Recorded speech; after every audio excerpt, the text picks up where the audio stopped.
ఇప్పుడు కాశ్మీర్ తీవ్రవాదులు హైదరాబాద్లో తయారవుతున్నారు. మరి ఎందుకు తయారైంది అలాగా? అసలు సమస్య అక్కడ ఉండబట్టే కదా.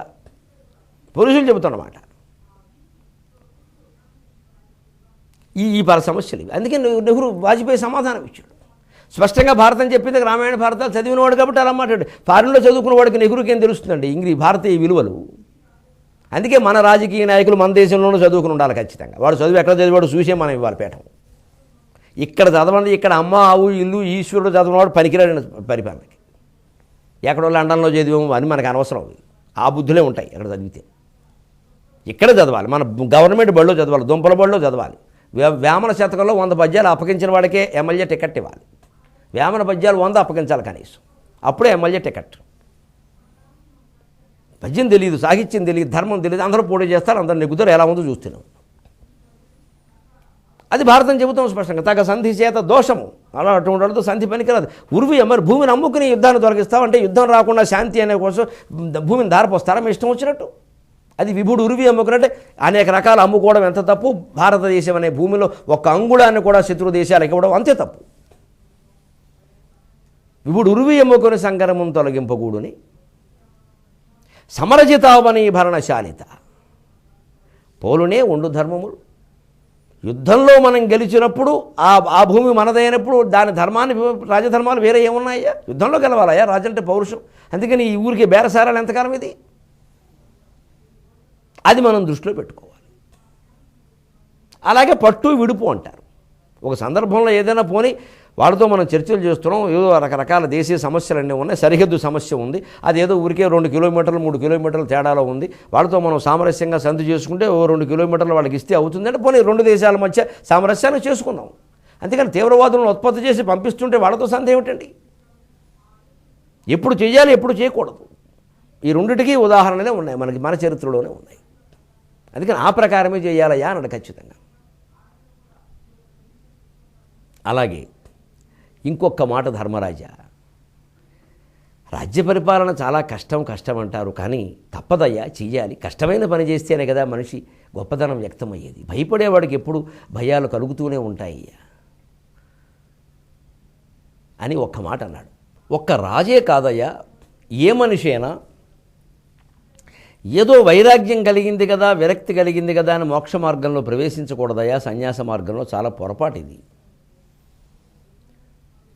దుఃఖము సుఖము ఏ భావన లేని ఒక సంతృప్త స్థితికి చేరుకున్నప్పుడు సన్యాసం పుచ్చుకోవాలి. ఆ చేరుకోవడానికే మనిషి 75 ఏళ్ళు పడుతుంది. ఒక వయస్సు కూడా పెట్టారు. అందుకే అసలు 60 ఏళ్ళు దాటే వరకు సన్యాసం విషయం ఆలోచించకూడదు. ఎవరు ఆలోచించట్లేదులేండి. ముందే కొంతమంది ఎందుకు ఆలోచిస్తారంటే అది బాగుంది వేళ శుభ్రంగాను. సంసారం కంటే సన్యాసమే బాగుంది. బోల్డ్ వైభవాలు, ఊరేగింపులు, వెనకాల 100 మంది, ముందో 100 మంది, మహారాజులకు లేవి భోగాలు, అవన్నీ వేరే విషయాలు. నిజమైనటువంటి ఒక్కోసారి మనసులో మనకి సంసారంలో ఉండే కష్టాల వల్ల, బాధల వల్ల వాటికి తట్టుకోలేక విరక్తి వస్తుంది, ఇంట్లోంచి వెళ్ళిపోతారు, సన్యాసుల్లో కలిసిపోతారు. కానీ అప్పుడు మనిషి నిజంగా సన్యాసుల్లో కలిసి ఉండదగిన భక్తి జ్ఞాన వైరాగ్యాలు నాకు ఉన్నాయా లేవా అని అనేక రకాల పరీక్షల్లో నిర్ణయించుకోవాలి. దాన్ని ఊరికి వెళ్ళిపోకూడదు. అలాగా దాన్ని ఇక్కడ చెబుతున్నాడు ప్రత్యేకంగా. సుఖ దుఃఖాలు అనేవి ఎంత చిత్రంగా ఉంటాయి. మనం రమ్మంటే వస్తాయా, పొమ్మంటే పోతాయా. అసలు త్రివర్గాలు సాధిస్తే చతుర్థ వర్గం దానంతటదే సాధింపబడుతుంది ధర్మరాజా. త్రివర్గాలంటే ధర్మ అర్థ కామాలు.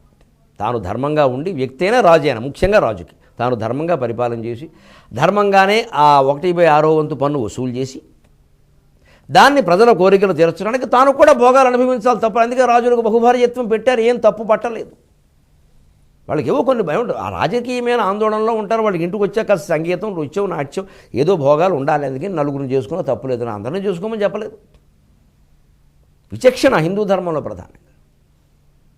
అందుకని ఈ 3 సాధిస్తే 4 సాధింపబడినట్టే. ఎలాగా మనకు కూడా రమణ మహర్షి చెప్పాడు చక్కని ఉదాహరణ. ఆయన ఒక ఆయన ఇదే ప్రశ్న వేసాడు, ధర్మార్థకామాలు అర్థమయ్యాయండి, మోక్షం ఎలా వస్తుంది అన్నట్టు.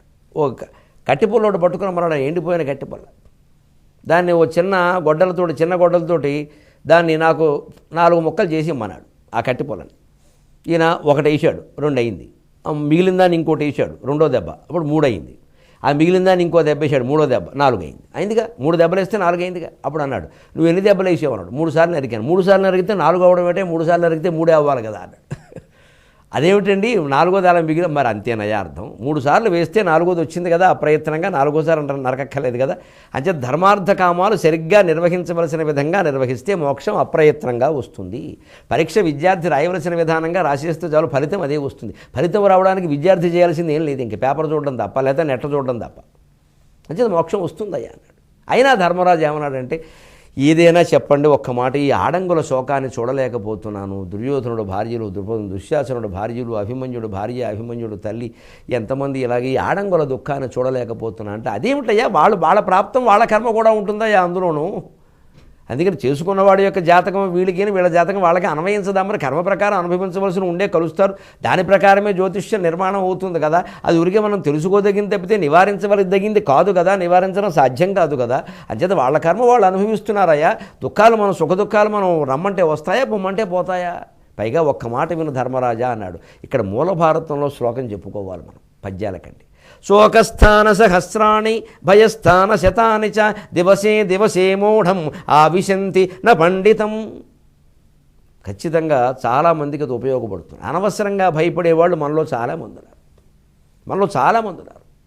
మొన్నెవరో ఫోన్ చేసి, మా అబ్బాయి అండి గోడ మీద 2 కాకులను చూశారండి, ఏమన్నా అవుతుందా అన్నాడు. కాకుల్ని వీళ్ళ అబ్బాయి చూస్తే ఏమన్నా అవ్వడం, నేను అంతకంటే చమత్కారంగా, మీ అబ్బాయికి ఏమవుతుందండి, కాకులకి ఏమన్నా అవుతుందేమో చూసుకున్నానండి.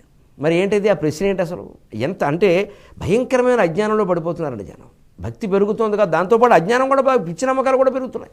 2 కాకులను కలిపి చూసేట ఏదో అవుతుంది. ఏమవుతుంది? కాకులకి ఏమన్నా అవ్వాలి, మనకెందుకు అవుతుంది? వెనక మా చిన్నతనంలో మా బంధువుల అబ్బాయిని ఒకరిని తలంటు పోసుకుంటూ గొడవ చేస్తుంటే వాళ్ళ అమ్మ ఇత్తడి చెంబు పెట్టి కొట్టింది. విచిత్రం ఏంటంటే వాడు తలకేం కాల, ఇత్తడి చెంబు 2 ముక్కలైంది. మేము ఆశ్చర్యపోయాం, అబ్బా ఏమి తలరా అనుకున్నాం. అంటే చెంబుకి ఏమన్నా కావాలి కానీ తలకేమవుతుంది? ఇవి నమ్మకాలు మనకి. ఈ శోకస్థాన ఇలా నమ్మకాలు, పిచ్చి నమ్మకాలు పెట్టుకుని 2 కాకులను చూస్తే ఏమన్నా అవుతుందా, ఆ పిట్ట కూసింది ఏమన్నా అవుతుందా, పొద్దున్న లేవగానే చిబురు కట్ట కనపడింది ఏమన్నా అవుతుందా, ఇవే శోకస్థాన సహస్రాణి భయస్థాన శతానిచ. భయపడే మనిషికి రోజు భయపడే కారణాలు కొన్ని 100 ఉంటాయి. ఏడుపు గొట్టు మొహానికి ఏడిచే కారణాలు కొన్ని 1000 ఉంటాయి. దివసే ప్రతిరోజు ఇదే భాగవతం ఏడిచింది మొదలు. వీళ్ళని ఓదార్చడం చాలా తప్పు, ఏడవమని చెప్పాలి. 1 గంట ఏడిచి వాళ్ళే ఊరుకుంటారు. భయపడేవాళ్ళు భయపడు ఇంకా బాగా భయపడు చూద్దాం, 1 గంట పోయాక చెప్పంటే వాళ్ళు భయపడ్డం మానేస్తారు. మీరు గమనించండి. మనం ధైర్యం చెబుతున్న కొద్దీ, ఓదారుస్తున్న కొద్దీ ఎక్కువతూ ఉంటుంది కొంతమంది దగ్గర. కొంతమంది గ్రహిస్తారు పర్వాలా, కానీ మనం ధైర్యం చెబుతున్న కొద్దీ ఇంకా ఏదో భయం నటిస్తున్నారంటే, మనం ఓదారుస్తున్న కొద్దీ ఇంకా ఏడుస్తున్నారంటే, మన ఓదార్పు కోసం ఏడుస్తున్నారు, నిజంగా దుఃఖం ఉండి కాదు. మనకేం పని లేదు ఏంటి ఓదార్పు యాత్రలు చేయడానికి. యాత్రలు చేసినా ఫలితం ఏం లేదని తెలిసిందిగా. ఇప్పుడు వారే వీరిని ఓదారుస్తారు. అందుకే ఇవేం ఉపయోగించే విషయాలు కావండి. ఏడిచే కారణాలు 1000 ఉంటాయి, భయపడే కారణాలు 100 ఉంటాయి. ఇవన్నీ మామూలు వాళ్ళకుంటాయి. నా పండితం, జ్ఞాని అయిన వాడికి ఇవన్నీ ఉండవు. ధర్మరాజా నువ్వు విజ్ఞానిలా ఉండు అన్నాడు. మనం కూడా జ్ఞానులుగా ఉందాం, తెలుగు భాష మాట్లాడే గొప్ప విజ్ఞానులుగా ఉందాం. శరణం. మీ అభిప్రాయాలను, సూచనలను మాకు తెలియచేయాల్సిన చిరునామా భక్తి TV, care of Rachana television private limited, road number 92, Jubilee hills, Hyderabad 5,96,000. మా ఇమెయిల్ ఐడి bhaktihyd@gmail.com. మా వెబ్సైట్ www.bhaktitv.in. Phone number 9010222333.